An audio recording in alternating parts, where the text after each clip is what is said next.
Block 1. Blood and Shadows. The night shift at Mercy General always smelled the same. Antiseptic overlaying the metallic tang of blood, stale coffee, and desperation. I'd grown used to it over my 3 years as an ER nurse, but tonight the smell of copper was stronger, clinging to my scrubs despite the thorough hand-washing ritual I performed between patients. Emma, you're up. Curtain 4. Dr. Patel slid a chart across the nurse's station counter without looking up from his phone. My shoulders ached from the double shift. 12 hours had stretched into 16, and exhaustion pulled at my bones like gravity. I'd been planning to call it a night, but we were perpetually understaffed. And saying no wasn't really an option, not when I had rent due in 3 days, and barely enough in my account to cover it. What is it? I asked, flipping through the sparse notes. Mail, laceration, possible GSW. He's refusing to see a doctor. Dr. Patel finally glanced up. Just clean him up and get him out. The waiting room's backing up. I nodded, gathering supplies from the cart. Another Friday night. Another parade of drunks, fights, and accidents. The curtain in Bay 4 was drawn tight, unusual for our overcrowded ER where privacy was a luxury we rarely afforded our patients. I knocked twice on the metal frame. Hello? I'm Emma, your nurse for tonight. The silence that followed made my skin prickle. I pushed the curtain back a few inches and froze. 3 men occupied the small space. 2 stood on either side of the gurney like sentinels, wearing identical black suits despite the summer heat. Their postures were rigid, hands clasped before them, eyes hidden behind dark sunglasses that had no place in a fluorescent-lit hospital at 2 a.m. But it was the third man who drew my gaze like a magnet pulling iron filings. He sat on the edge of the bed, back straight, one hand pressed against his side where crimson bloomed through an expensive white shirt. His jacket, which probably cost more than 6 months of my rent, was folded neatly beside him, unmarred by whatever violence had torn into his flesh. I requested a doctor. His voice was low, accented with something I couldn't place. Italian maybe, or Russian, smooth like aged whiskey with an undercurrent of gravel. I stepped fully into the space, letting the curtain fall closed behind me.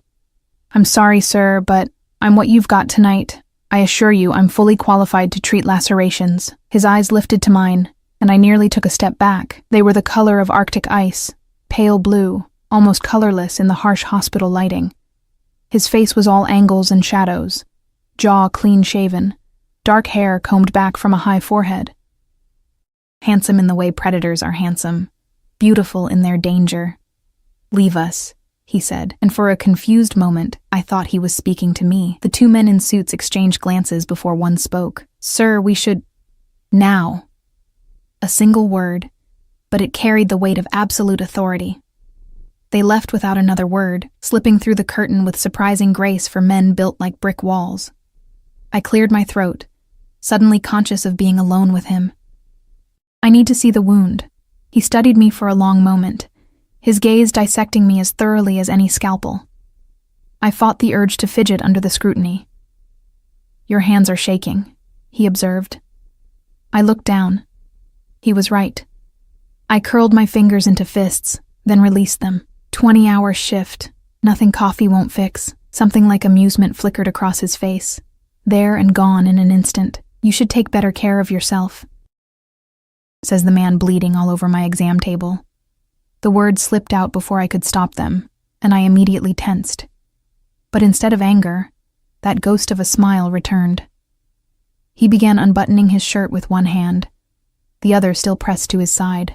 When he struggled with the third button, I stepped forward. Let me.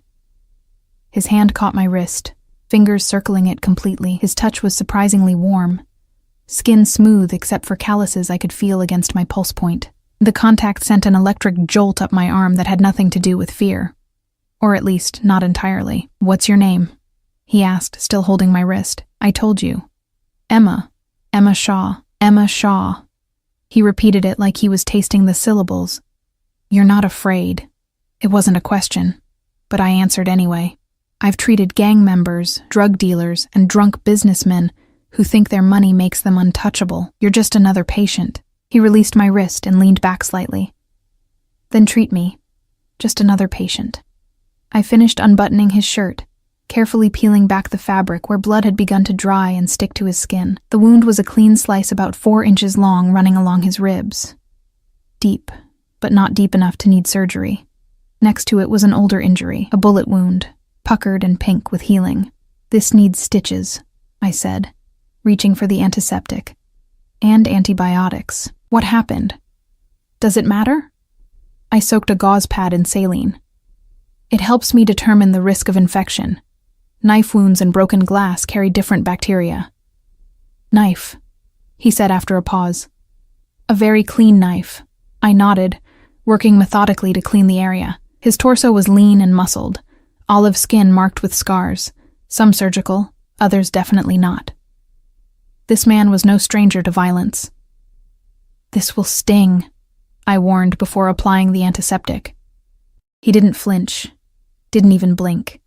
His breathing remained steady, his eyes fixed on my face rather than my hands. I could feel the weight of his gaze as I prepared the local anesthetic. "I don't need that," he said when he saw the syringe. "It's standard procedure for—" "No needles." Something in his tone made me set the syringe aside without argument. I threaded the curved suture needle instead. "Then this will hurt. A lot." A slight lift of his shoulders. "Pain and I are old acquaintances." I began the first stitch, expecting him to tense or grab the railings. He did neither. His eyes never left my face as I worked, the intensity of his stare making my cheeks warm despite the chill of the room. "Where did you learn to stitch so neatly?" he asked after I'd completed several sutures. "Your technique is precise." My grandmother was a seamstress. She taught me to sew before I could write my name. I tied off another stitch, though she probably never imagined I'd use those skills like this. A sound rumbled from his chest. Not quite a laugh, but close. Life rarely follows the paths we imagine for ourselves. For some reason, the observation made my throat tight. 3 years ago, I'd been in my final year of medical school, engaged to a surgical resident, with my whole future planned out. Now I was an ER nurse working double shifts to make rent on a studio apartment, single, and struggling to pay down mountain of debt. "No," I agreed softly. "It doesn't." We lapsed into silence as I finished the sutures. 17 in total. His skin was hot beneath my gloved fingers, his breathing controlled but occasionally hitching when I hit a particularly sensitive spot. As I tied off the final knot, the curtain rustled. One of the suited men slipped inside, bending to whisper in my patient's ear. The language wasn't English, but the urgency was universal. My patient's expression darkened, his jaw tightening as he responded with a short, clipped phrase. The suited man withdrew immediately. "I need to bandage this," I said, reaching for the sterile dressing. "Make it quick." I worked efficiently, taping the edges of the bandage securely to his skin. "You need to keep this dry for at least 48 hours. Change the dressing daily, no strenuous activity, no lifting anything heavier than 10 pounds. The sutures should come out in 10 days. You should really see a doctor for that, but I'll send someone for you." He began buttoning his shirt, movements fluid despite his injury. I blinked. "What? No. That's not how this works. You can come back to the hospital or see your primary care physician." He stood, and I was suddenly aware of how he towered over me, at least 6'3" to my 5'5". The small exam area seemed to shrink further with his presence. "I don't have a primary care physician, and I don't come to hospitals." He reached into his pocket and withdrew a money clip that made my eyes widen. He peeled off several $100 bills and held them out to me. I stepped back, shaking my head. "I can't take that." His eyebrow arched. "You need it." "That's not... I can't accept cash from patients. It's unethical." "Ethics." He said the word like it amused him. He tucked the money into the pocket of my scrubs before I could stop him. "Consider it a consultation fee. For your discretion." The implication was clear. No records, no questions, no reports to the police about suspicious wounds. I should have protested, should have reported it immediately.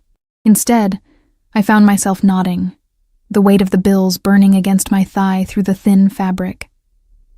He shrugged into his jacket with careful movements, wincing slightly as the motion pulled at his fresh stitches. 10 days, you said?" "Yes. And antibiotics." You need a prescription for...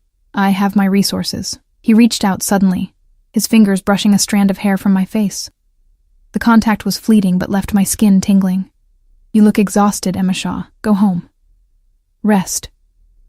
Before I could respond, he was gone, the curtain swishing closed behind him. I stood frozen for several seconds, my heart hammering against my ribs like it was trying to escape.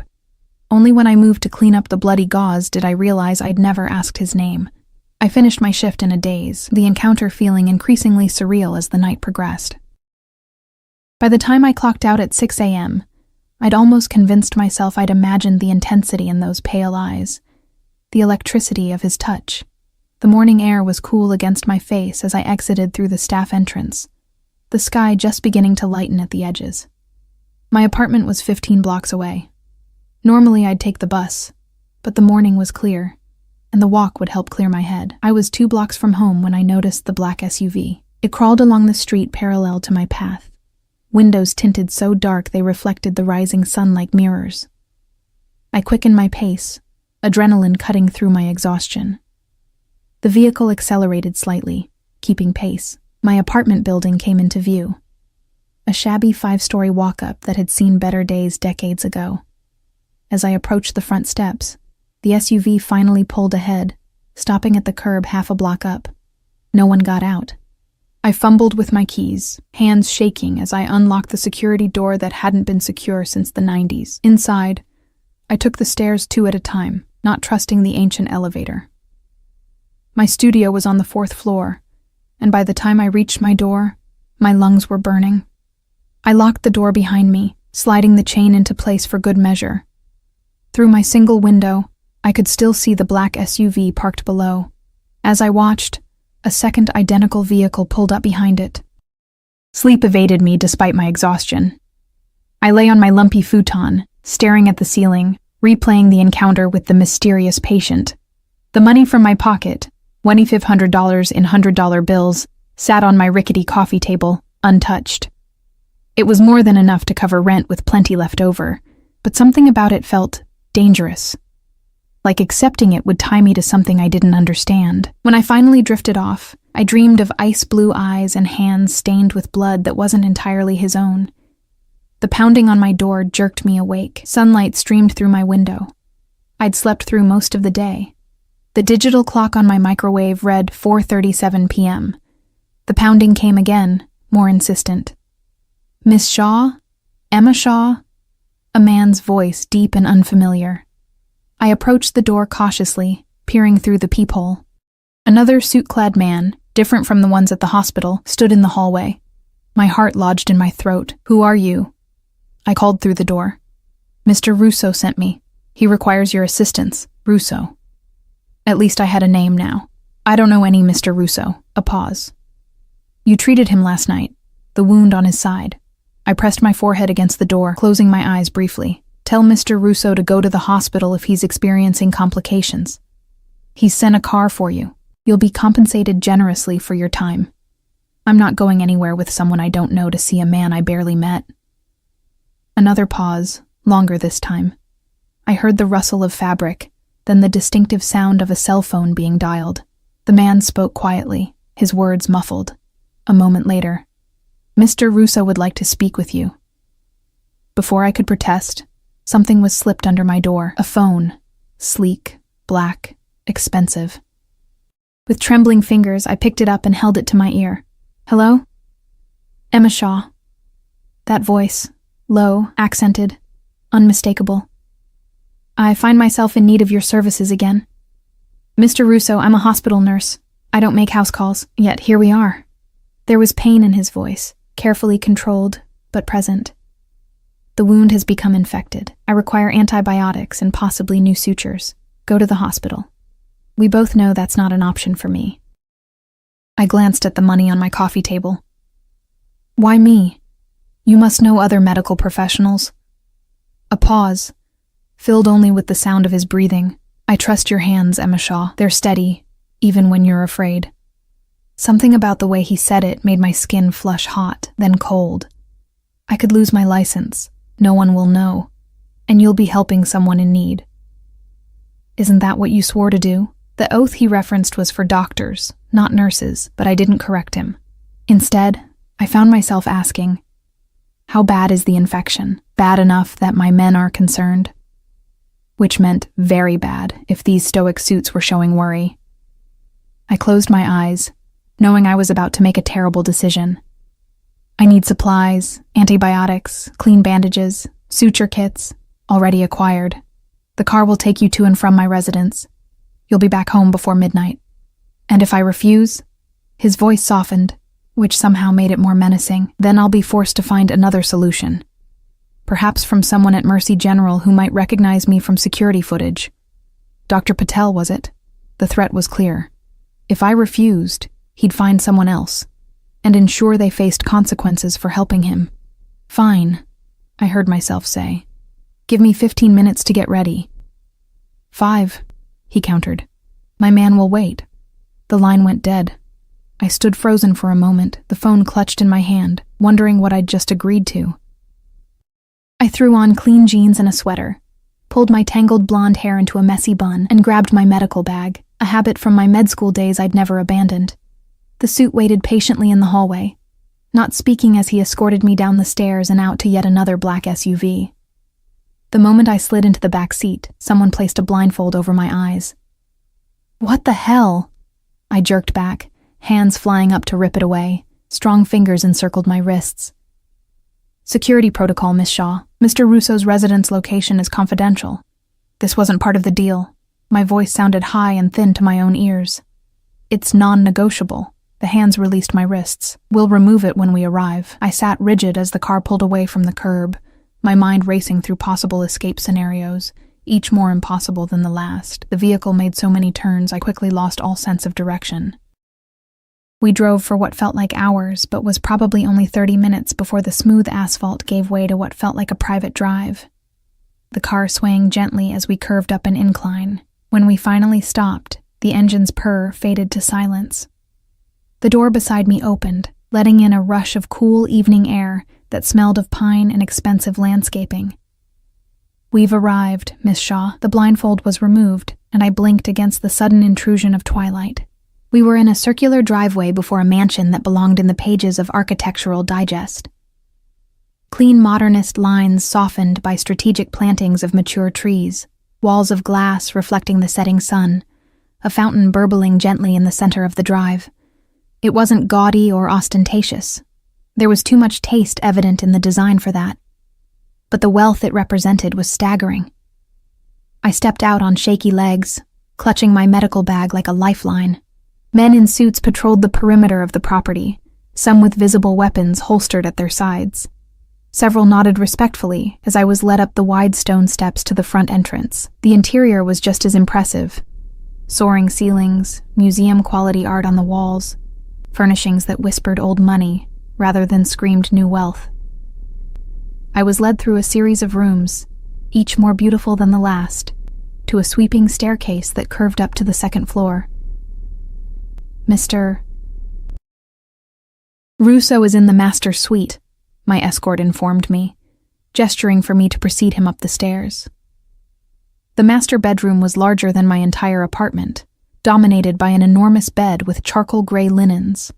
Floor-to-ceiling windows overlooked what appeared to be a private lake, now silvered by moonlight. A fire crackled in a sleek fireplace along one wall, casting dancing shadows across the polished concrete floors. And there, propped against a mountain of pillows, was my patient from the night before. He looked markedly worse, skin ashen beneath its olive tone, hair damp with sweat, those ice-blue eyes fever-bright. A shirtless torso revealed my bandage work from the previous night, now stained with yellowish discharge. 2 men stood at attention near the bed, while a third, older, with silver at his temples, bent over Russo, speaking rapidly in that same foreign language. When they noticed my presence, the older man straightened, giving me an appraising look. "You're the nurse?" His accent was thicker than Russo's, his tone skeptical as he took in my disheveled appearance. Before I could answer, Russo spoke. "Leave us." His voice was weaker than before, but no less commanding. "All of you." The older man frowned. "Salvatore, I don't think..." Out. A single word, brooking no argument. They filed from the room reluctantly, the older man throwing a warning glance my way as he passed. The heavy door closed behind them with a soft click that somehow carried the weight of a slammed portal. I approached the bed cautiously, setting my bag on the nightstand. You should be in a hospital. Russo's lips quirked in a ghost of a smile. We've established that's not an option. Your wound is severely infected. You might need IV antibiotics, possibly surgical debridement. Then it's fortunate you have experience with both. I stared at him. How do you know about my medical background? He gestured weakly toward a manila folder on the bedside table. Emma Catherine Shaw, 28 years old, former medical student at Johns Hopkins, dropped out in your final year following the death of your fiancé. Moved to New York, completed nursing program at Columbia, currently paying off $137,000 in student debt. Mother deceased, father unknown.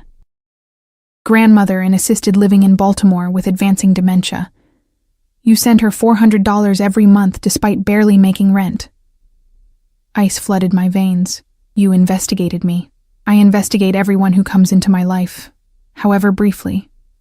I should have been terrified, and part of me was, but anger flared hotter. You had no rights. He echoed my word from the previous night, still with that same hint of amusement despite his obvious pain. Such an interesting concept. I yanked on latex gloves with more force than necessary. I need to examine the wound. He gestured permission, watching as I carefully peeled back the soiled bandage. The sight beneath made me inhale sharply. The neat sutures I'd placed were now surrounded by angry red flesh, the incision oozing pus and serosanguineous fluid. Heat radiated from the area. This is bad, I said, probing gently around the edges. He flinched, the first real reaction to pain I'd seen from him. What happened? Did you get the wound wet? Exert yourself? A slight shrug. Business required my attention. Business required. I broke off, incredulous. You're running a fever of at least 102. The infection is spreading. Whatever business you attended to nearly killed you. Dying is an occupational hazard in my line of work. He closed his eyes briefly, and I noticed the fine lines of pain etched around his mouth. I dug through my bag, pulling out alcohol swabs, sterile gauze, and a suture removal kit. I need to remove these stitches, clean out the infection, and start you on antibiotics immediately. Do you have any allergies to medications? No. Good, this is going to hurt. A lot. His eyes opened, fixing on mine with surprising lucidity given his condition. You take a certain pleasure in telling me that, don't you? I didn't dignify that with a response, instead focusing on gathering supplies from the medical kit his men had apparently procured. It was impressively comprehensive. Hospital-grade antibiotics, suture kits, IV supplies, even a portable heart monitor. Your men are thorough, I commented, preparing a syringe of local anesthetic. They value my life above their own. The casual way he said it sent a chill down my spine. I uncapped the syringe. I'm going to numb the area this time. No arguments. He didn't protest as I administered the anesthetic around the wound. While waiting for it to take effect, I opened an IV kit and searched for a vein in his arm. His skin was hot and dry. Signs of dehydration on top of the infection. When did you last drink water? I asked, slipping the catheter into a vein on my first try. This morning. I hung a bag of saline on a nearby floor lamp, jury-rigging it into an IV stand. You're severely dehydrated. Between that and the infection, you're headed for septic shock if we don't get ahead of this. For the first time, uncertainty flickered across his face. How serious is it? I met his gaze directly. Serious enough that, if you were anyone else, I'd be calling an ambulance right now. He absorbed this information with a slight nod. Then I'm fortunate to have you here instead. I turned away, busying myself with preparing the antibiotics for the IV. The anesthetic should be working now. I'm going to remove the infected sutures and clean out the wound. Then I'll start broad-spectrum antibiotics and fluids. For the next hour, I worked methodically, removing each suture and debriding the infected tissue. Russo remained stoically silent throughout, though beads of sweat formed on his brow, and his jaw clenched with each touch to the tender flesh. I cleaned the wound thoroughly with antiseptic solution, packed it with antibiotic-infused gauze, and dressed it with fresh bandages. I'm not going to close it again yet, I explained as I taped the edges of the dressing. We need to let it drain and make sure the infection is under control first. I'll leave the supplies for your men to change the dressing, but I should come back tomorrow to check it. He caught my wrist as I withdrew my hands, his grip surprisingly strong despite his weakened state. You'll stay. My pulse jumped beneath his fingers. What? No. I have a shift tomorrow night. Call in sick. I can't just... You can, and you will. His thumb moved slightly against my skin, tracing the veins at my wrist. I need you here, Emma. The way he said my name, soft, almost intimate, made something flutter in my stomach that had no business being there. I pulled my hand free. You need a doctor. A real hospital. What I need is someone I can trust. His gaze held mine, intensity burning through the fever. You've seen my home, my security, my weakness. You're already involved deeper than you know. A chill ran through me at his words. Are you threatening me? I'm stating facts. He shifted slightly, wincing. There's a guest room prepared for you. My men will bring anything you require.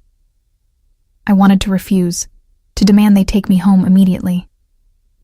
But the medical professional in me couldn't ignore the severity of his condition.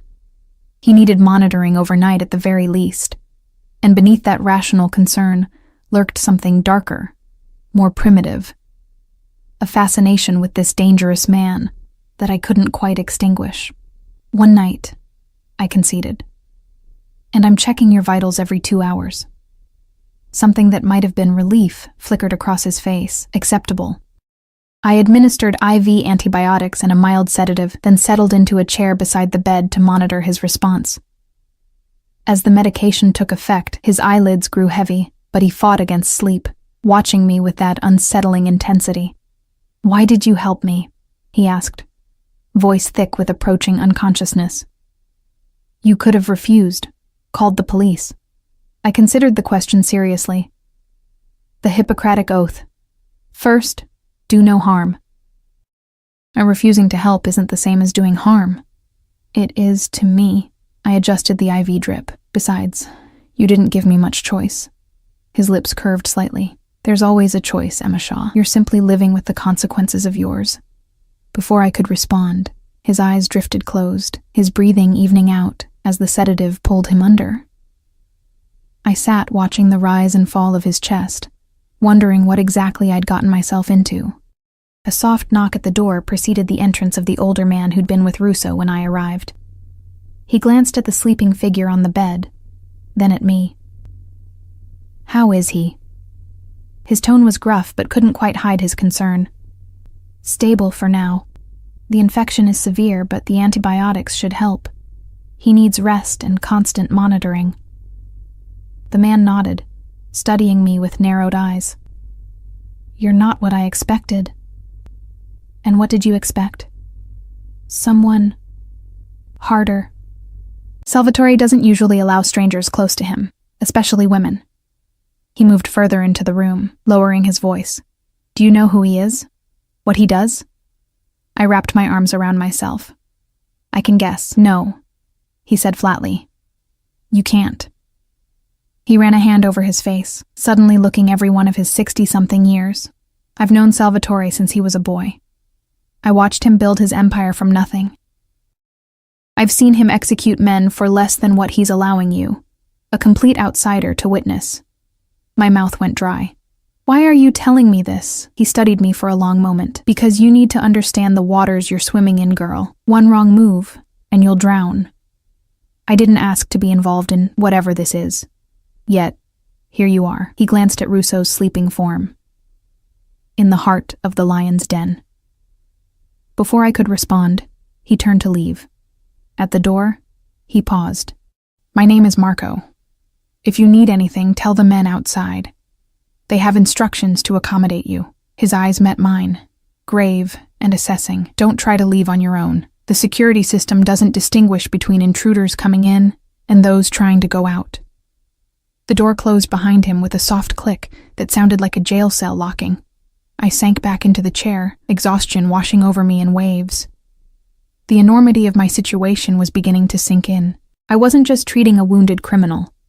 I was essentially a prisoner in his home, surrounded by his men, complicit in concealing his injuries from authorities. Every ethical boundary I'd ever been taught to respect had been trampled in the space of 24 hours. And the most terrifying part was how easily I'd allowed it to happen. I must have dozed off because I jerked awake sometime later to find Russo watching me, eyes glittering in the dim light. The room was dark, except for a single lamp burning low on the nightstand. Outside the windows, the sky was velvet black, stars scattered like diamonds across its expanse. "You're supposed to be sleeping," I said, my voice rough with fatigue. "So are you." He gestured weakly to the bed. "This mattress is large enough for both of us without either knowing the other is there." Heat rushed to my face. "I'm fine here." A ghost of a smile touched his lips. "You're a terrible liar, Emma Shaw." I straightened in the chair, checking my watch. "It's time for your next dose of antibiotics anyway." As I prepared the medication, I could feel his eyes tracking my every movement. His gaze had a physical weight to it, like a touch against my skin. "You have questions," he observed. I connected the antibiotic to his IV line. "None that I want answered. Ignorance won't protect you, neither will knowledge." I finished administering the medication and checked his temperature with a digital thermometer. 101.2. Better, but still concerning. He caught my hand as I withdrew. "Ask." I stared down at his fingers encircling mine, strong despite his illness, the nails perfectly manicured, a heavy gold signet ring on his little finger, dangerous hands. I should pull away, but something held me still. "Who are you?" The question emerged as barely more than a whisper. His thumb traced small circles on my palm, sending unwelcome shivers up my arm. "You know who I am. I know your name is Salvatore Russo. I know you're wealthy. I know you have men who follow your every command." I pulled my hand free. "I know you're dangerous. Yes." No denial, no qualification. Just simple confirmation of what we both knew. "Why me?" "There must be doctors on your payroll." His eyes never left mine. "There are. But they lack your particular qualities." "Which are?" "Integrity. Compassion." His gaze drifted over my face. "Beauty," I flushed, turning away to busy myself with checking his bandage. Don't what?" "Don't try to... whatever this is. I'm your nurse, not your entertainment while you're bedridden." A soft chuckle, ending in a wince as the movement pulled at his wound. "You're refreshingly direct, Emma Shaw. Most people are too afraid to speak to me as you do. They probably have better survival instincts than I do." This time his laugh was fuller, despite the pain it clearly caused him. "Perhaps. Or perhaps they simply have more to lose." The words struck a chord. What did I have to lose? A cramped apartment, a job that barely covered my bills, a life that had been slowly shrinking since the day James died and took all my carefully laid plans with him. As if reading my thoughts, Russo said softly, "Tell me about your fiancé." I stiffened. "That's none of your business." "I've made it my business." No apology in his tone. "James Harrington, 29, fourth-year surgical resident, killed in a convenience store robbery 3 years ago. Wrong place, wrong time." Anger flared hot and sudden. "Stop it. You were there, witnessed the whole thing, tried to save him despite a gunshot wound to your own shoulder." His eyes flicked to my left shoulder, where the scar was hidden beneath my sweater. "The police never caught the shooter." Tears burned behind my eyes. "Why are you doing this?" "Because I want to understand you." He shifted, pushing himself up straighter against the pillows. "You walked away from everything, your career, your future, after his death. Why?" "Because none of it mattered anymore." The words escaped before I could stop them. Raw and honest, in a way I hadn't allowed myself to be with anyone since the funeral. Because I couldn't save him. Because every time I closed my eyes, I saw his blood on my hands. Russo was silent for a long moment. When he finally spoke, his voice was different, softer, almost gentle. "Yet here you are, saving me." Our eyes met in the dim light, and something passed between us, a current of understanding that made my breath catch. For one suspended moment, he wasn't a dangerous criminal, and I wasn't his reluctant caretaker. We were just two people who recognized something in each other. something broken, something surviving. The moment shattered when a sharp knock came at the door. One of Russo's men entered without waiting for permission, his expression urgent. He crossed to the bed, bending to whisper in Russo's ear. I couldn't hear the words, but I saw the change in Russo's face. A hardening, a coldness seeping into those pale eyes. He responded in that same foreign language, his tone clipped and precise. The man nodded once and left as abruptly as he'd appeared. Problem? I asked, trying to sound casual. Russo's gaze returned to me, but the softness was gone, replaced by something calculating. Nothing that concerns you, but I could see it in the set of his jaw, the tension in his shoulders. Whatever news he'd received had disturbed him deeply. You should rest, I said, suddenly desperate to escape the intensity of his scrutiny. The antibiotics work better when the body is relaxed. He settled back against the pillows, eyes still fixed on my face. Will you stay? There was something vulnerable in the question that caught me off guard. I nodded before I could overthink it. I'll be right here. As he drifted back to sleep, I curled up in the oversized chair, watching the steady rise and fall of his chest. Outside the windows, I could see men moving across the grounds, their forms dark shadows against the moonlit landscape. More than before. Many more. Something was happening. Something that had Salvatore Russo calling in reinforcements, even as he lay fighting infection in his bed. And somehow, I knew with bone-deep certainty, it had something to do with me. I woke to sunlight streaming through the windows and the disorienting sensation of unfamiliar surroundings. For a moment, I couldn't remember where I was. The chair beneath me was leather and butter soft, not the threadbare fabric of my apartment furniture. The ceiling above was coffered with dark wood, not water-stained plaster. Then it all came rushing back. Salvatore Russo, the infection. The mansion surrounded by armed men. I sat up quickly, wincing at the stiffness in my neck. The bed was empty. Sheets rumpled, but no sign of my patient. The IV stand remained, the bag nearly empty, but the line had been disconnected. Mr. Russo? I called, voice scratchy with sleep. No answer. I rose, stretching out kinks from my uncomfortable night's sleep, and moved to the adjoining bathroom. The door was ajar, but the room beyond was empty, a palatial marble shrine to luxury with a shower large enough for 5 people and a soaking tub that looked like it had been carved from a single block of stone. Returning to the bedroom, I noticed a folded piece of paper on the nightstand with my name written on it in a strong, slanting hand. Emma, business required my attention. Help yourself to anything you need. Marco will see to your comfort. Do not leave the grounds. SR business required his attention? The man was running a fever of 101 and fighting a serious infection. What kind of business was so urgent it couldn't wait until he wasn't at risk of sepsis? I gathered my medical bag, intending to find someone who could tell me where my patient had disappeared to when the bedroom door opened. A young woman entered, carrying a tray laden with food. She was perhaps a few years younger than me, with dark hair pulled back in a severe bun and eyes that assessed me quickly. Good morning, Miss Shaw. I've brought you breakfast. Her English was perfect, but held the same faint accent as Russo's. She set the tray on a small table near the windows. Mr. Russo asked that I provide you with anything you might need. Where is he? I moved toward the table, suddenly aware of how hungry I was. The tray held a carafe of coffee, fresh fruit, pastries, and what appeared to be a frittata, still steaming. Mr. Russo had matters to attend to. He will return this evening. She poured coffee into a delicate china cup. My name is Sophia. I am Mr. Russo's housekeeper. I accepted the cup gratefully, inhaling the rich aroma. He shouldn't be out of bed. His infection. Mr. Russo does as he pleases. There was something in her tone, not quite disapproval, but close.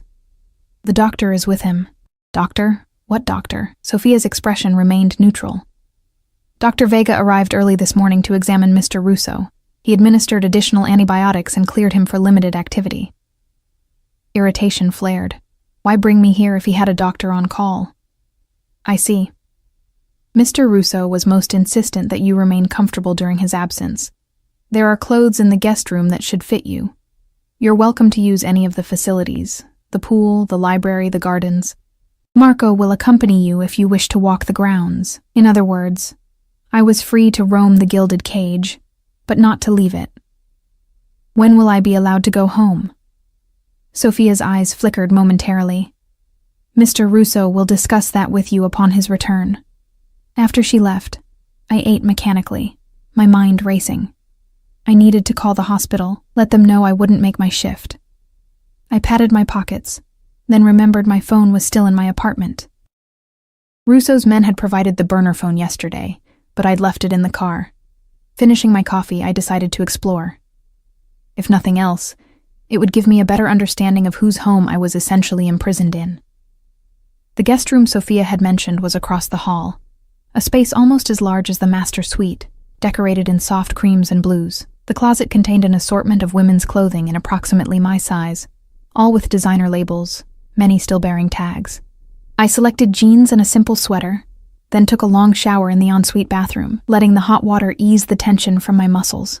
Dressed and feeling marginally more human, I ventured into the hallway.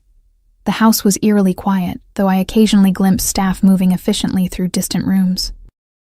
I wandered through a series of elegantly appointed spaces, a formal dining room that could seat 20, a library with floor-to-ceiling bookshelves, a conservatory filled with exotic plants. In each room, priceless art adorned the walls. I recognized some of the names: Monet, Picasso, Rothko, but others were unfamiliar, though clearly valuable. It was like walking through a private museum curated with impeccable taste.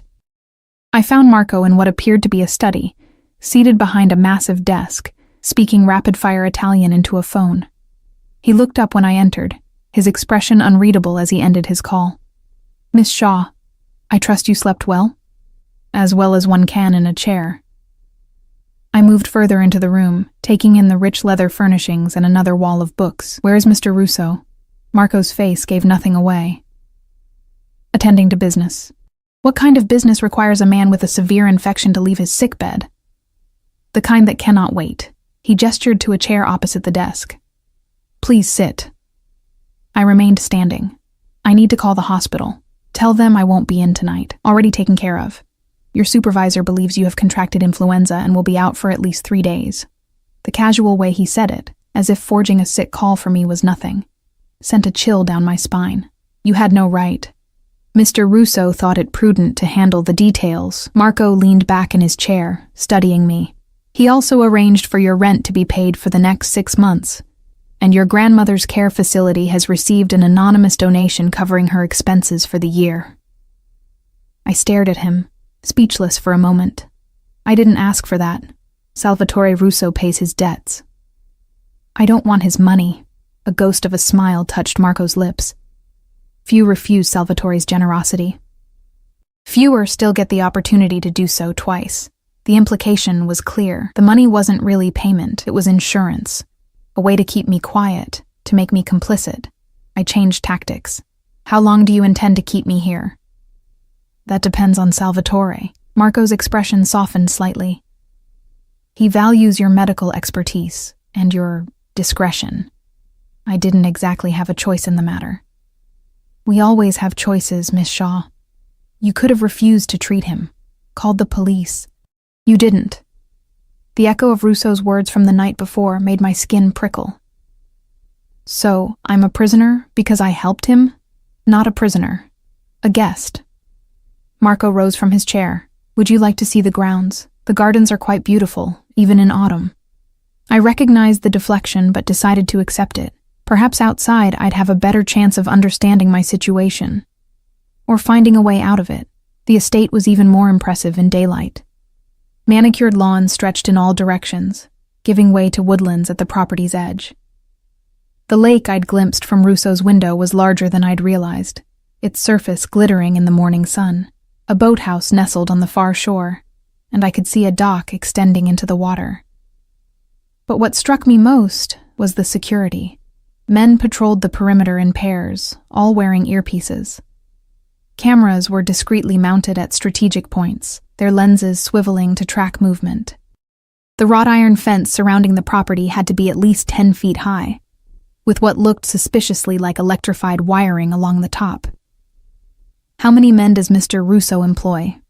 I asked as Marco led me along a stone path through a formal rose garden. That changes depending on circumstances. Marco's tone was carefully neutral. Currently, there are more than usual. I noticed. Why? Marco glanced at me, considering.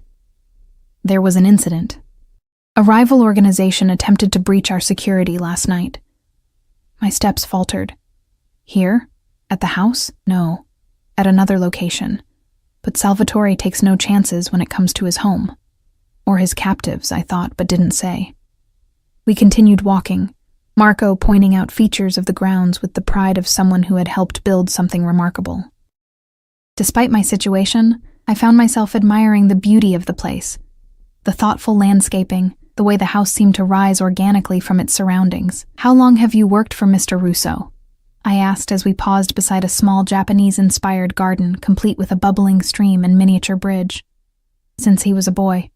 Marco's expression softened with something like paternal affection. His father and I were associates. When Antonio was killed, I took Salvatore under my protection. Killed.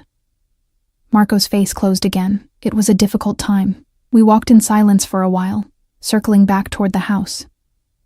As we approached, I noticed increased activity. More men moving with purpose, vehicles arriving and departing through the security gate. What's happening?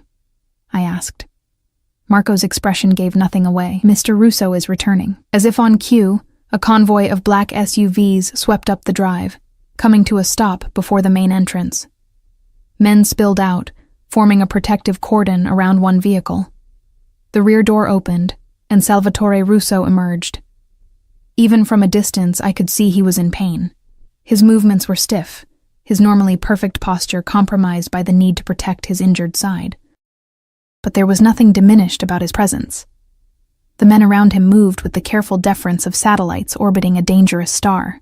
His gaze swept the area, landing on me with palpable intensity. Even across the expanse of lawn, I felt the impact of those ice-blue eyes like a physical touch. Marco murmured something beside me that I didn't catch, already moving toward the assembled group. I followed more slowly, my medical training warring with my sense of self-preservation. Russo clearly needed to be back in bed, but approaching him in front of his men felt dangerous in ways I couldn't articulate. By the time I reached the house, Russo had disappeared inside, leaving a wake of tense energy behind him. Marco intercepted me at the door. Mr. Russo will see you in his study in 1 hour. Sophia will show you to your room to refresh yourself. I wanted to protest, to insist on examining him immediately. But something in Marco's expression stopped me. This wasn't a normal patient-nurse dynamic.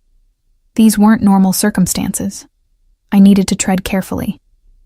Sophia was waiting in the foyer, her expression as unreadable as ever. She led me back to the guest room without speaking, closing the door softly behind her as she left. I paced the room, anxiety building with each passing minute. Something had happened, something beyond a rival organization, attempting to breach security. The tension in the house was palpable, like the air before a thunderstorm.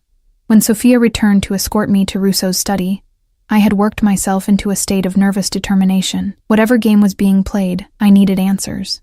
The study was different from Marco's workspace.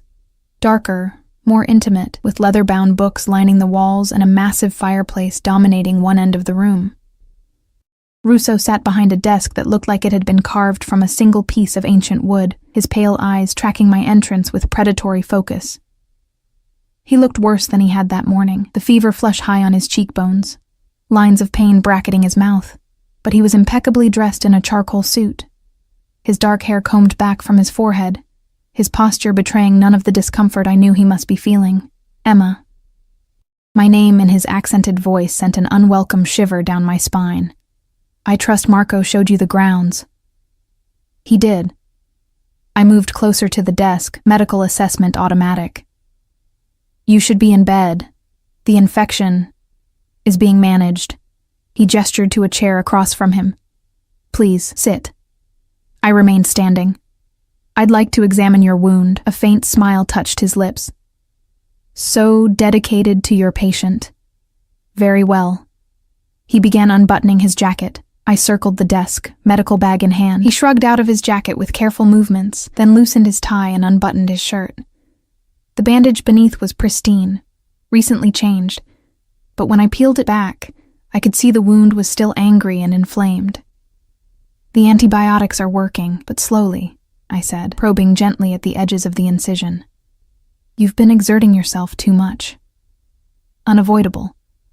I replaced the bandage with a fresh one from my bag. Nothing is unavoidable. You're risking sepsis. Some risks are worth taking. His eyes never left my face as I worked. There have been developments that required my personal attention. I stepped back, returning to the other side of the desk. When can I go home? Russo studied me for a long moment, his expression unreadable. That's complicated. It's really not. You have a doctor now, this Dr. Vega. You don't need me anymore. Dr. Vega is useful but limited in his availability and his discretion.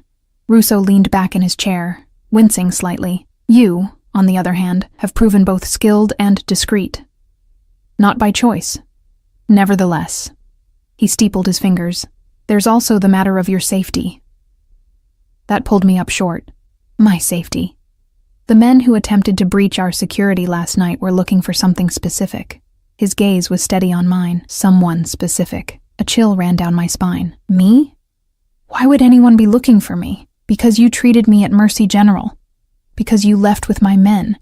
Because certain interested parties have realized you might be valuable. The implication hit me like a physical blow. You're saying I'm in danger because I helped you. I'm saying the circumstances have become more complex than either of us anticipated. Anger flared, hot and sudden. This is insane. I'm a nurse. I treated a patient. That's all. In your world, perhaps. Russo's voice remained calm, reasonable. But you've stepped into my world now, Emma. And in my world, connections to me come with certain complications. So what? I'm supposed to stay here indefinitely? Become your personal nurse? Your prisoner? My guest? His correction was soft but firm.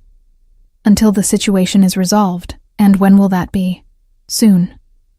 He rose from his chair with careful movements, circling the desk to stand before me. Even in his weakened state, his presence was overwhelming, tall, powerful, radiating a controlled danger that made my pulse quicken. I've put measures in place. The men looking for you will be dealt with. I took an involuntary step back. Dealt with?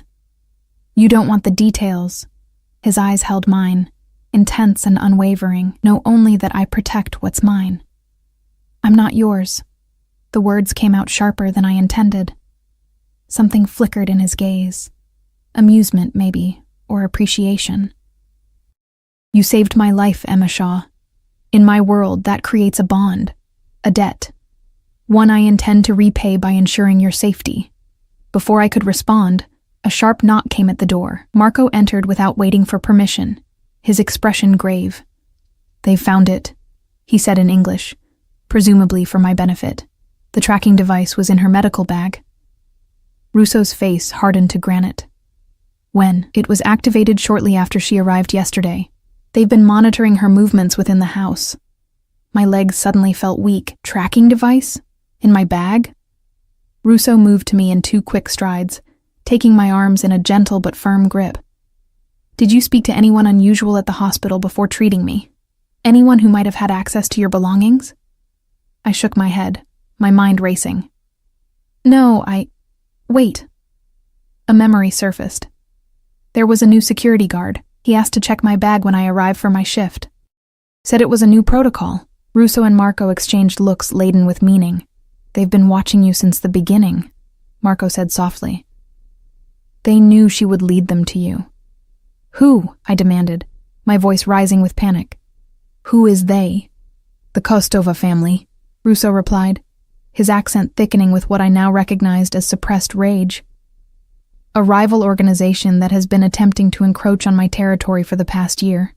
But why me? Why would they care about a nurse? Because Salvatore never brings women to his home, Marco said, his tone matter-of-fact. Never allows outsiders this close. You represented an unprecedented opportunity to locate him when he was vulnerable. The implications crashed over me in a sickening wave. I wasn't just in danger because I'd treated Russo. I was being used as bait, a tool to get to him when he was injured and weakened. Oh my God. I sank into the chair behind me, my legs no longer able to support my weight. This is a nightmare. It's business, Russo corrected, his voice cold. Brutal, but predictable. He turned to Marco.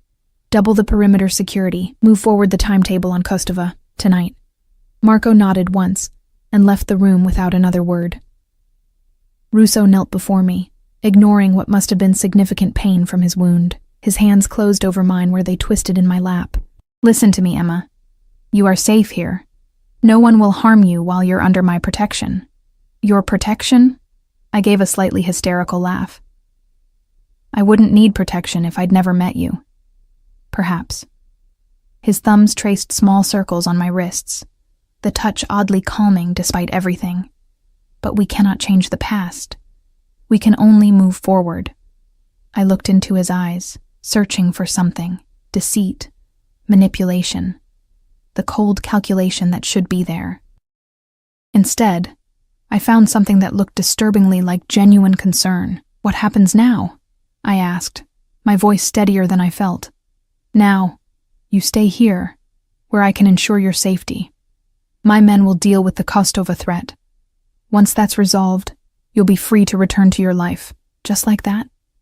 A ghost of a smile touched his lips. More or less. And if I don't want to stay?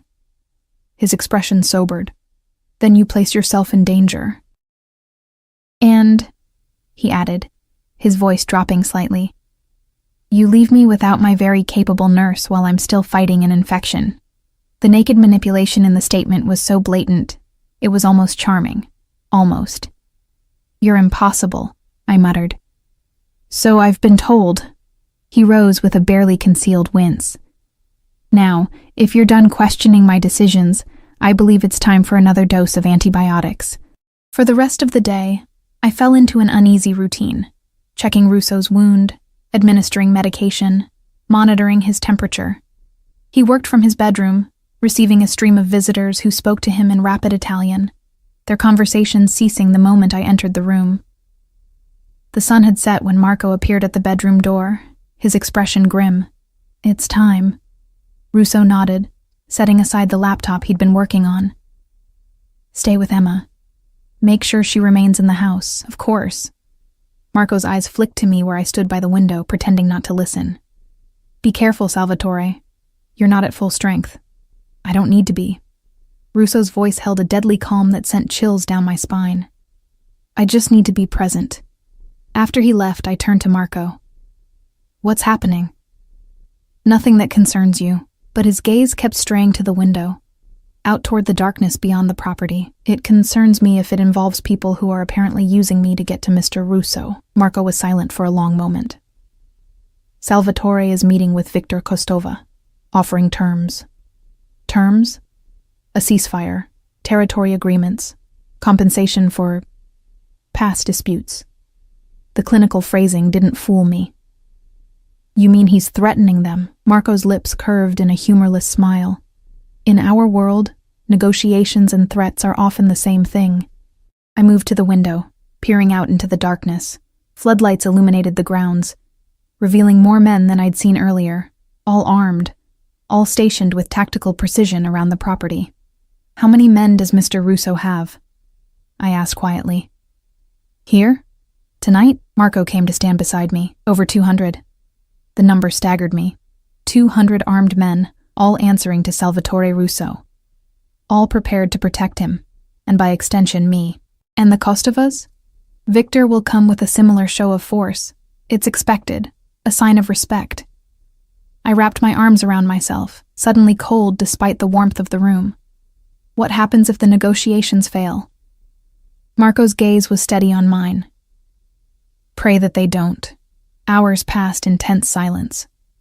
Marco received periodic updates via his phone, but shared nothing with me. I paced the bedroom, anxiety building with each passing minute. The scene outside remained unchanged.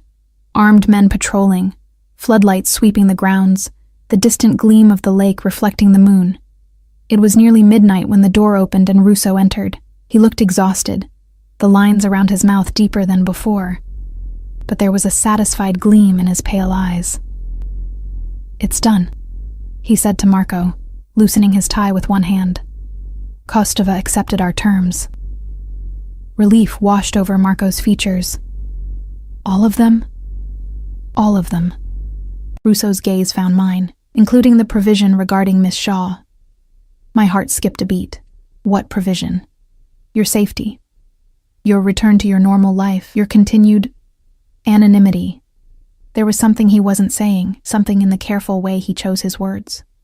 And in return, a slight smile curved his lips. "You concern yourself with matters that don't require your attention. If it involves me, it absolutely requires my attention." Marco made a sound that might have been a hastily suppressed laugh. Russo shot him a look, then turned back to me. "Viktor Kostova has agreed to withdraw his interest in you. In return, I've granted certain concessions regarding shipping routes that were under dispute." The clinical phrasing couldn't disguise what he was really saying. He'd sacrificed business interests to ensure my safety. The knowledge should have been reassuring. Instead, it left me with a hollow feeling in the pit of my stomach. "So I can go home?" Russo's expression grew guarded. "Soon. After we ensure Kostova honors his part of the agreement." "How long is soon?" "A day. Perhaps 2.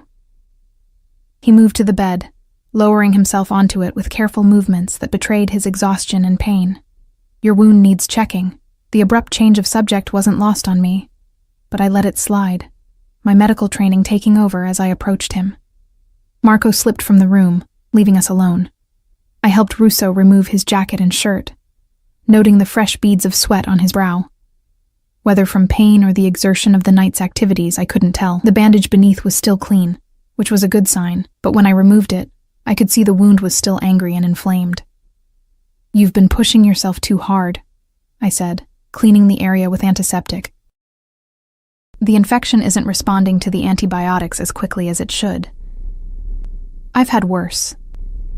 I glanced up at his face, finding his eyes fixed on mine with that now familiar intensity. "That doesn't make it any less serious." His hand came up to brush a strand of hair from my face, the touch lingering longer than necessary. "Your concern is touching." I pulled back, applying a fresh bandage with perhaps more force than needed. "It's professional, not personal." "Are you certain about that?" The question hung in the air between us, loaded with implications I wasn't ready to examine. I busied myself with packing away my supplies, avoiding his gaze. "You should rest," I said finally. "Your body needs time to heal. Will you stay?" The question echoed the one from the night before, but this time it carried a different weight. I looked up, finding his expression more open, more vulnerable than I'd seen it yet. "I'll check on you through the night," I hedged. "That's not what I asked." His voice was soft but insistent. "Will you stay, Emma? Here, with me." The words sent a shiver down my spine, not of fear, but of something far more dangerous, something I wasn't ready to name. "I don't know what you're asking me. I think you do." His gaze held mine, unflinching. "From the moment you pulled back that curtain in the ER, something changed. You felt it too." I shook my head, taking another step back. "You're delirious. The fever—" "I've never been more clear-headed." He rose from the bed, moving toward me with the fluid grace of a predator despite his injury. "You see me, Emma. Not the power, not the money, not the danger. You see me." He was too close now, close enough that I could feel the heat radiating from his body, smell the expensive cologne that clung to his skin beneath the antiseptic. "I don't know you," I whispered. "You know enough." His hand came up to cup my cheek, gentle despite the strength I knew it possessed. "Enough to be afraid, yet here you stand. Enough to understand what I am, yet you still treat me with compassion. I should pull away, should put distance between us. Instead, I found myself leaning into his touch, my body betraying what my mind still fought against. "This is insane," I breathed. "Stockholm Syndrome at its finest." A smile touched his lips. "Is that your diagnosis, Nurse Shaw?" "It's the only explanation that makes sense. Or perhaps it's simpler than that." His thumb traced the outline of my lower lip. "Perhaps it's chemistry, fate." the recognition of something in another that resonates with something in yourself. Poetic for a man who commands an army of killers. His smile widened. We contain multitudes, you and I. Before I could respond, he closed the distance between us, his lips capturing mine in a kiss that was surprisingly gentle for all the power it contained. I should have pushed him away, should have slapped him, should have run. Instead, my hands came up to grip the front of his undershirt, pulling him closer, as something inside me surrendered to the inevitable. The kiss deepened, his arms encircling me, drawing me against the hard planes of his body. I could feel the heat of his skin through the thin fabric separating us, the steady beat of his heart against my palm. In that moment, he wasn't Salvatore Russo, feared Mafia boss with an army at his command. He was simply a man, wounded and healing, holding me like I was something precious. When we finally broke apart, both breathing heavily, I saw something in his eyes I hadn't expected. Vulnerability, laid bare for me to see. It transformed his face, softening the harsh lines, revealing the man beneath the power. Stay, he whispered against my lips. Stay with me tonight. And God help me. I did. Dawn broke in strips of amber and rose through the floor-to-ceiling windows, painting patterns across the rumpled sheets. I lay awake, watching the play of light across Salvatore's sleeping form, the strong line of his jaw, the dark sweep of his lashes against his cheeks, the curve of his shoulder where it disappeared beneath the charcoal silk. He looked younger in sleep, the lines of tension and authority smoothed away, more like the man he might have been in another life, one without blood and power and enemies waiting in the shadows. My fingers hovered above his skin, not quite touching. What had I done? In the harsh light of morning, the events of the night before seemed like a fever dream, his lips on mine, his hands learning the geography of my body, my own surprising hunger for a man I should, by all rights, fear. I slipped from the bed carefully, gathering my scattered clothing, and retreated to the bathroom. The woman in the mirror was a stranger. Flushed cheeks, lips slightly swollen, a small mark blooming at the juncture of neck and shoulder where his mouth had been. I pressed my fingers to it, the slight ache a confirmation that last night had been real. When I emerged, dressed and with my hair tamed into some semblance of order, Salvatore was awake, propped against the pillows, watching me with those ice-blue eyes that seemed to see too much. "You're thinking too loudly," he said, voice rough with sleep. Someone should be. I moved to the window, putting distance between us. Last night was a mistake, was it? He shifted, wincing slightly as the movement pulled at his wound. It didn't feel like a mistake. I turned to face him. "I'm your nurse. You're my patient. Beyond that, you're—" I gestured vaguely, encompassing the mansion, the armed men, the world he commanded. "I'm what?" A slight smile played at the corners of his mouth. "A criminal? A monster? Is that what you're trying to say? Aren't you?" The smile faded. "I am many things, Emma. Some of them would indeed frighten you. But last night I was just a man, and you were just a woman. It's not that simple. It could be." He sat up fully, the sheet pooling around his waist. "For us." The conviction in his voice sent a shiver down my spine, not of fear but of something more dangerous. Hope. Possibility. I crushed it ruthlessly. "There is no us, Salvatore. There's a nurse who treated a patient, a woman who was brought to a house against her will.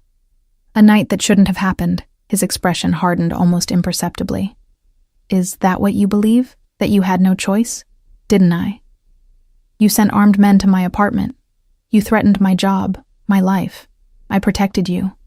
The words were soft, but carried the weight of absolute conviction. "From the moment you treated me at that hospital, you were in danger. Not from me, from those who would use you to get to me. A danger I wouldn't have been in if I'd never met you." I wrapped my arms around myself. "Last night doesn't change that." Salvatore was silent for a long moment, studying me with an intensity that made my skin prickle. Finally, he threw back the covers and rose from the bed, unself-conscious in his nakedness. I averted my eyes as he pulled on a pair of pants, though the memory of his body against mine the night before made the gesture almost laughable. "Come with me," he said, shrugging into a robe. "There's something you need to see." Curiosity warred with caution. "What?" "Answers." He extended his hand to me, to questions you haven't even thought to ask yet. Against my better judgment, I placed my hand in his. His fingers closed around mine, warm and strong. As he led me from the bedroom, we moved through the quiet house, dawn light filtering through windows, casting long shadows across marble floors. The few staff members we encountered averted their eyes, melting away like ghosts. I wondered what they thought, seeing their employer leading a rumpled woman through the halls in the early morning light. Then again, perhaps it wasn't an uncommon sight. The thought stung more than it should have. Salvatore led me to a part of the house I hadn't seen before, a wing that seemed older than the rest, with darker woods and more traditional furnishings. He stopped before a heavy wooden door, ornately carved with what looked like a family crest. "My father's study," he said, producing a key from his robe pocket. "I've kept it exactly as it was the day he died." The door swung open on silent hinges, revealing a room that felt like stepping back in time. Heavy velvet drapes framed windows overlooking the lake. Leather-bound books lined the walls. A massive desk dominated the center of the room, its surface bare except for a single framed photograph and an antique letter opener shaped like a dagger. Salvatore moved to the desk, picking up the photograph and studying it for a moment before handing it to me. It showed a younger version of himself, perhaps 16 or 17, standing beside an older man with the same striking blue eyes.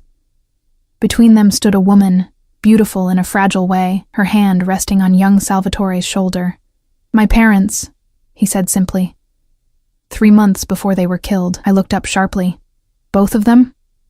He nodded, moving to the window, his back to me. "My father was Antonio Russo. He built our family's business from nothing, made powerful friends, more powerful enemies. His voice took on a distant quality, as if reciting facts about strangers. When I was 17, those enemies decided he had become too influential. They waited until we were all at home. My mother, my father, me." Something in his tone made my blood run cold. "What happened?" He turned to face me, his eyes like chips of ice. "They came at night. Professional killers. They shot my father first, in the study downstairs where he was working late. My mother heard the shots, tried to reach him. They killed her on the staircase." I clutched the photograph tighter, looking down at the smiling woman who had no idea her life would end so violently. "And you?" "I was in my room, heard the shots, had enough time to take my father's gun from his bedside drawer. When they came for me, I was waiting." A smile touched his lips, devoid of any warmth. "I killed 3 of them before they subdued me." "My God." I set the photograph down carefully. "How did you survive?" "Marco. He arrived with our men just as they were dragging me from the house." Salvatore moved to a cabinet, withdrawing a crystal decanter and 2 glasses. "They intended to make an example of me. A message to anyone who might consider taking my father's place." He poured amber liquid into both glasses, offering one to me. I took it automatically, though it was barely past dawn. After that night, I made a choice. He raised his glass in a mock toast. I would become not just my father's son, but his revenge. I would build an empire so powerful, so untouchable, that no one would ever dare come for me or mine again. I took a small sip, the whiskey burning a path down my throat. "And did you? Get revenge?" "Eventually. It took 3 years to track down everyone responsible, the men who ordered it, the men who planned it, the men who survived that night." His expression was matter of fact, but I could see the shadow of the 17-year-old boy in his eyes. "I made sure they suffered before they died." I should have been horrified, should have been repulsed by the casual way he spoke of torture and murder. Instead, I found myself asking, did it help? The revenge? Something flickered in his gaze, surprise perhaps at the question. No, it didn't bring them back. But it established a truth that has protected me ever since. No one touches what belongs to Salvatore Russo without paying a price too high to contemplate. The implication hung in the air between us. No one touches what belongs to Salvatore Russo, including me. "Why are you telling me this?" I set the glass down, suddenly needing clear hands, a clear head. He moved closer, stopping just within arm's reach. Because I want you to understand what I am, why I am, the world I inhabit. So I'll what? Accept it? Embrace it? I gestured around the room. The violence, the criminal empire, the men with guns patrolling your property. So you'll see me. His voice dropped, intensifying. All of me. Not just the parts that frightened you in the hospital. Not just the parts that seduced you last night. The whole truth. And if I can't accept that truth? His expression softened, a vulnerability I hadn't expected bleeding through the hardened exterior. Then you walk away. Today. Return to your life as if none of this happened. I stared at him, searching for the trap, the manipulation. Just like that? Just like that.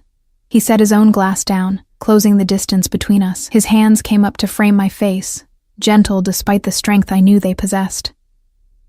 But before you decide, know this. Last night wasn't a mistake. It wasn't Stockholm Syndrome. It wasn't manipulation or coercion. It was real. Perhaps the most real thing I've experienced since the night my parents died. His words struck something deep inside me, a chord of recognition I couldn't deny. I had felt it too, the connection between us that defied logic or reason, the sense that in his arms I had found something I'd been searching for since James died, not a replacement, but a resonance, a recognition of shared wounds. I need time, I whispered. To think. He nodded, his thumbs tracing the curve of my cheekbones. Time you shall have. He pressed a kiss to my forehead, lingering for a moment before releasing me. Marco will take you home whenever you're ready. I left him standing in his father's study, surrounded by ghosts of a past that had forged him into the man he had become. As I walked back through the house, I felt the weight of a decision I never could have imagined making just days ago. Stay or go. Accept or reject. Embrace the danger or return to the safety of my small, shrinking life. Back in the guest room, I gathered my few belongings, moving mechanically as my mind raced. Sophia appeared with breakfast, her expression giving nothing away about what she might know or suspect about my night with her employer. Mr. Russo asked me to inform you that a car will be ready whenever you wish to depart, she said, setting the tray on a small table by the window. Thank you. I sat at the table, though I had no appetite. Sophia, how long have you worked for Mr. Russo? She paused at the door. Since I was 16. He found me in a difficult situation, gave me a job, safety, education. Are you afraid of him? Something like surprise flickered across her usually composed features. Afraid? No. Respectful, yes. Loyal, absolutely. She hesitated, then added, Mr. Russo protects what's his, not just through fear. It's rare in our genuine care. She left before I could ask more questions. The door closing softly behind her, I ate mechanically, watching the morning light strengthen across the manicured grounds. Men still patrolled the perimeter, but there seemed to be fewer than the day before. The crisis, whatever it had been, appeared to have passed. By mid-morning, I had made my decision. I found Marco in the main foyer, speaking quietly with several suited men who dispersed at my approach. I'm ready to go home, I said, clutching my medical bag like a lifeline. Marco studied me for a long moment, his expression unreadable. Of course. The car is waiting. He hesitated, then added, Salvatore asked that I give you this, to open when you're alone. He handed me a heavy cream envelope, sealed with wax pressed with what I recognized as the same crest from the study door. I slipped it into my bag without comment. The return journey was surreal in its normality. No blindfold this time, just a silent drive through countryside I hadn't seen on my arrival, eventually giving way to the familiar urban landscape of the city. When we pulled up before my shabby apartment building, it felt like years rather than days had passed since I'd last seen it. Your apartment has been secured, Marco said, as the driver opened my door. New locks. Better security system. Ms. Shaw. He hesitated, then continued in a softer tone. He doesn't extend himself this way often. Almost never, in fact. I met his gaze, understanding the message beneath the words. Thank you, Marco. For everything. My apartment looked the same yet different. Everything in its place, but with an underlying sense that someone had been there in my absence. The new locks were obvious, as was the discreet security panel beside the door that hadn't been there before. I set my bag on the coffee table, suddenly exhausted despite the early hour. The envelope Marco had given me seemed to burn a hole in my consciousness. With trembling fingers, I broke the wax seal and withdrew a single sheet of heavy paper covered in a strong, slanting hand. Emma, by now you're home, likely questioning everything that has transpired between us. I won't insult your intelligence by claiming it was all a dream or a momentary madness. What happened was real. What I feel for you is real. I am not a good man by society's standards. I have blood on my hands that will never wash clean. I command men who would kill or die at my word. I operate in a world of shadows and violence that few ever glimpse, let alone understand. But with you, I found something I thought lost forever. The capacity to feel something beyond power, beyond vengeance, beyond the cold calculation that has defined my existence since I was 17 years old. You asked for time, and I will give it to you. A day, a week, a month. However long you need to decide if what we found in each other is worth exploring despite the complications. In the meantime, know this. You are under my protection whether you choose me or not. The men watching your apartment are there for your safety, not to monitor your movements. You are free to live your life exactly as you did before we met. With one difference. You now have a choice that few are ever offered, to step fully into my world, eyes open, knowing exactly what it entails. Or to walk away, returning to the life you knew, with the memory of what might have been. Whatever you decide, know that you have awakened something in me that I thought died with my parents all those years ago. For that alone, I will always be in your debt. Until we meet again, Salvatore.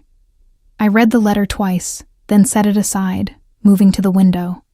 On the street below, a black SUV was parked half a block down. Another was visible at the corner, watching, protecting. 3 days ago, the sight would have terrified me. Now, it brought a complex mixture of emotions I couldn't fully untangle. Security, yes, but also a strange sense of belonging, of being valued enough to warrant such measures. My phone, retrieved from my bedside table where I'd left it days ago, buzzed with messages. The hospital checking on my illness. Friends wondering why I'd gone silent. The normal, everyday concerns of a life that suddenly felt like it belonged to someone else. I should call them back. Should fall back into the comfortable routine of work and home and the quiet grief that had been my companion since James died. The safe choice. The sane choice. Instead, I found myself reaching for the burner phone Salvatore's men had given me, still in my medical bag where I'd tucked it before leaving the mansion. It had only one number programmed into it. My finger hovered over the call button as I weighed two futures, one safe but small, one dangerous but vibrant with possibility. In the end, it wasn't really a choice at all. The phone rang only once before he answered, his voice a low rumble that sent a shiver of recognition down my spine. Emma? My name in his mouth sounded like a prayer, and a possession all at once. You've made your decision quickly. I looked out at the men guarding my street, at the letter on my coffee table, at the medical bag that had led me into his world, at the life I'd been sleepwalking through since James died. I have questions, I said, my voice steadier than I felt. Conditions. A soft chuckle. I would expect nothing less. I won't give up nursing, my career, my independence. I would never ask that of you. I need to know everything. No secrets. No protected ignorance. A pause. Longer this time. That knowledge comes with responsibility. With danger. I know. And you're prepared for that? I thought of the 17-year-old boy who had faced killers in his childhood home. Of the man who had built an empire from the ashes of his family. Of the patient who had looked at me with ice-blue eyes and seen something no one else had since James died. Yes, I said simply. I am.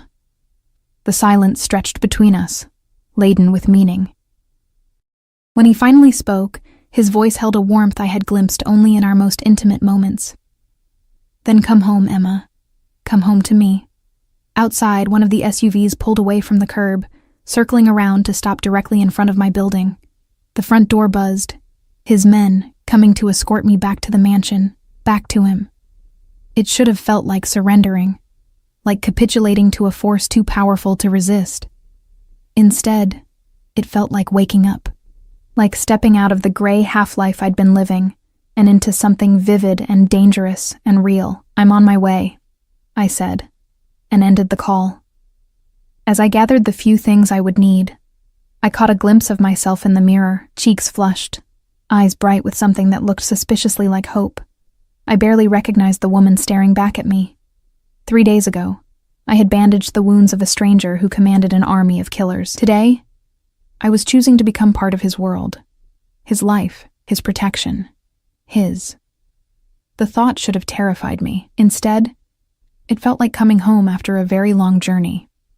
I took one last look around the apartment that had been my refuge and my prison since James died. Then I walked out the door without looking back, toward the men waiting to take me to Salvatore, toward a future I could never have imagined, but now couldn't imagine living without.